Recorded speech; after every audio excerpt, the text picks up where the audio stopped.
Good morning အလုပ်သွားတော့မယ်ပေါ့နော်ဒီနေ့ကမနေ့4 နာရီထိုးပြီး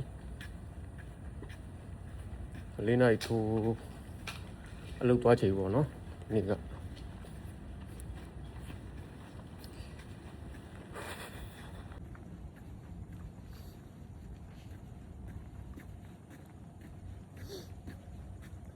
အဲ့ချင်းမူတူဖြစ်နေလူကဒီနေ့ကအပြင်ဆိုင်မှာပါဆင်းပြီးတော့ပြန်လာတာဆိုတော့ညဘက်ပြန်ရောက်တဲ့အချိန်ကဟိုအခု9 နာရီထိုးပြီဆိုတော့ကျွန်တော်အိတ်တာနည်းနည်းနောက်ကျသွားတယ်မနေ့ညက17 နာရီထိုးရတယ်ပေါ့နော်ညအိတ်တာ17 နာရီထိုးရတယ်ဆိုတော့ကျွန်တော်အိတ်တဲ့အချိန်ကဘယ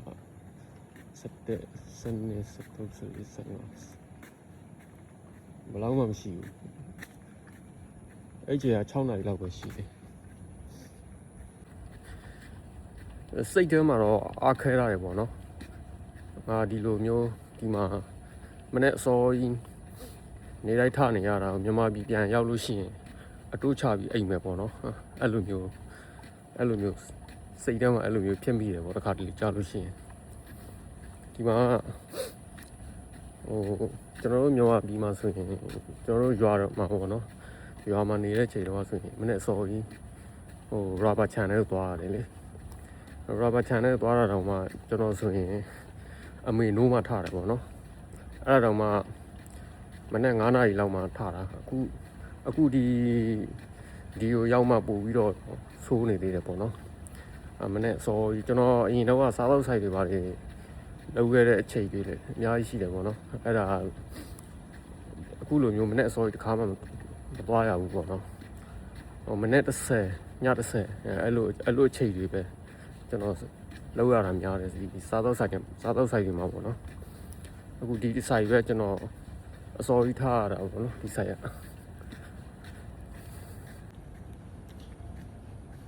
အလုပ်သွားတယ်လားဘူးမှမရှိဘူးကျွန်တော်တယောက်ပဲထင်တယ်ဒီအလုပ်ကိုလည်းရောက်လို့ရှိရင်ခါကြလို့ရှိရင်ကျွန်တော်ထက်အရင်ရောက်တဲ့တယောက်ရှိတယ်အဲ့ဒါဘီနန်ကောင်ပေါ့နော်သူကတစ်ခါလေကြလို့ရှိရင်ထမင်းတွေအစိုးရလာချက်ရတယ်ပေါ့နော်ထမင်းတွေအများကြီး order ဝင်ထားတဲ့နေ့တွေဆိုရင်ဥပမာဗျာထမင်းကြော်တို့ဘာတို့အဲ့လို order ဝင်ထားတဲ့နေ့တွေဆိုရင်အဲ့ဒီတယောက်ကအစိုးရလာချက်ပေးရတယ်ပေါ့နော်ခါကြရင် तू ကကျွန်တော်ထက်စောတယ်ကျွန်တော်ထက်အရင်ရောက်တယ်ပေါ့နော်ခါကြလို့ရှိရင်ဒီမှာလမ်းမှာတိတ်ဆိတ်နေတာမှာကားတွေစိုက်ကယ်တွေတော့မရှိသေးဘူးပေါ့နော်အများအားဖြင့်တော့ကျွန်တော်ကအရင်ရောက်တာများတယ်စိုက်ဘူးလေနောက်ကြံတဲ့လူတွေအကုန်လုံးကတော့ဟိုလောက်မှလာကြတယ်မနေ့9 နာရီခွဲအဲ့ဒီချိန်လောက်မှလာကြတယ်ကျွန်တော်ရဲ့ position ကြတော့အဲ့လိုမျိုးဖြစ်နေတာကျွန်တော်ရဲ့ position ကိုယ်တိုင်ကစောကြိုလောက်ရတဲ့ဟာတွေများနေတာလေ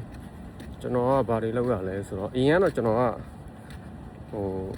အဲ့ဒီအကြော်ပိုင်းနဲ့လာတာပေါ့နော်ဒီရှက်နဲ့လာတာပေါ့နော်ရှက်နဲ့လာတယ်ဆိုပေမဲ့ဒီကိုရောက်တော့လဲလောက်ရအစုံလောက်ရတယ်ပေါ့နော်အစားရောက်ကစားဆိုရင်ထမင်းဘူးထုတ်တဲ့နေရာမှာလောက်ရတယ်ထမင်းဘူးတွေထုတ်ရတယ်ပေါ့နော်အများကြီးပဲတနေ့ကိုအဲ့လိုမျိုးအများကြီးထုတ်ရတယ်ကျွန်တော်တို့အနက်ပိုင်းဆိုရင်AM ပေါ့နော် AM တတုပ်ပတ်တယ်ပြီးလို့ရှိရင် lunch နေ့လယ်စာပေါ့နော်နေ့လယ်စာထုတ်တယ်နေ့လယ်စာပြီးလို့ရှိရင်PM ဆိုတာတစ်ခါရှိသေးတယ် PM အတွက်ညနေစာပေါ့နော်ညစာမဟုတ်သေးဘူးညနေစာဆိုတာ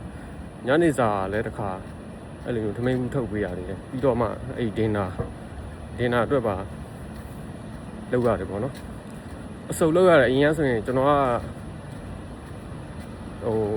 အကုတ်လောက်ပေးရတယ်ပေါ့နော်ဒီမှာအရင်ရှိနေတဲ့ရှက်စကူမှုအကြီးတွေကိုကျွန်တော်ပွဲတွေပါပြင်ပေးရတယ်ပေါ့နော်ပြီးတော့မှချစ်ကျင်တော့ကျွန်တော်တို့အခုကျွန်တော်လက်ရှိလုပ်နေတဲ့ဒီ position မှာကဒီမလေးလူမျိုးတယောက်ကပေါ့နော်သူက သူ့ရဲ့အဆုတ်မှာ support ဖြစ်နေတာပေါ့နော်အဲ့ဒါကြောင့်မလို့ဒီမှာသူ့ရဲ့ work permit က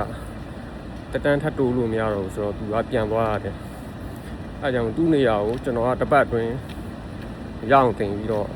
ကျွန်တော်ကအဲ့သူ့နေရာကိုကျွန်တော်ပို့လိုက်တယ်ပေါ့နော်အခုတော့ကျွန်တော်ကအဲ့နေရာမှာကျွန်တော်ကအတီးကြဖြစ်သွားပြီပေါ့နော်အဲ့လိုပါဒါကျွန်တော်ပေါ်တက်ရမှာပေါ့နော်ကျွန်တော်လုပ်တဲ့နေရာ6လွာမှာ6လွာပေါ့နော်အခု6လွာကိုတက်နေပါနော်6လွာကိုတက်ရတယ်ပေါ့နော်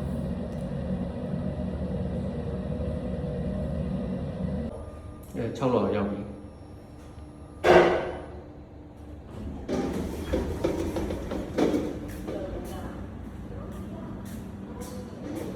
ဒီမှာဒီနေ့လာပို့ထားတယ်ဟိုပါလေပေါ့နော်ဒါပြီးရတယ်ပေါ့နော်ဒီဘက်မှာဆိုလဲဒီမှာကျွန်တော်လုပ်ရတဲ့အပိုင်းတွေဒါဒီမှာတင်မော်တီတို့ဖရဲတီတို့ကျွန်တော်အချိုပွဲတွေလီးရတယ်ဒီအသီးနှံတွေလည်းလီးရတယ်လို့ရှိရင်ဒီမှာကျွန်တော်မာထားတဲ့ဟိုပါလေဒါမုတ်အချိုတွေပေါ့နော်ဒါဒီနေ့လာပို့တဲ့ဟောတာလေဒီမှာအခုဘယ်သူမှမရောက်သေးကျွန်တော်ဦးဆုံးပဲမတဆိုင်လုံးမောင်မဲနေရပဲဆိုင်မှာဘယ်သူမှမရောက်သေးဘူးကျွန်တော်အရင်ရောက်တာပေါ့နော်ဘယ်သူမှမရှိသေးဘူးဒါကျွန်တော်တို့ဆိုင်ဒီကျွန်တော်တို့ဆိုင်ပေါ့နော်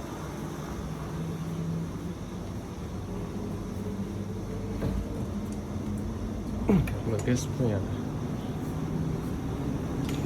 ဒီနေရာဟိုဟာသမင်းဘူးထုတ်တဲ့နေရာပေါ့နော်ဒီဟာသမင်းချက်တဲ့နေရာ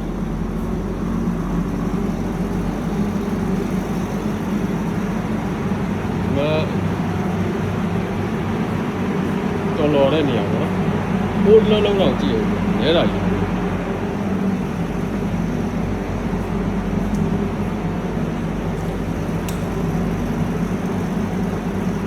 ကျွန်တော်လုပ်တဲ့ခန်းပေါ့နော်ကျွန်တော်လက်ရှိလုပ်နေတဲ့အခန်းပေါ့နော်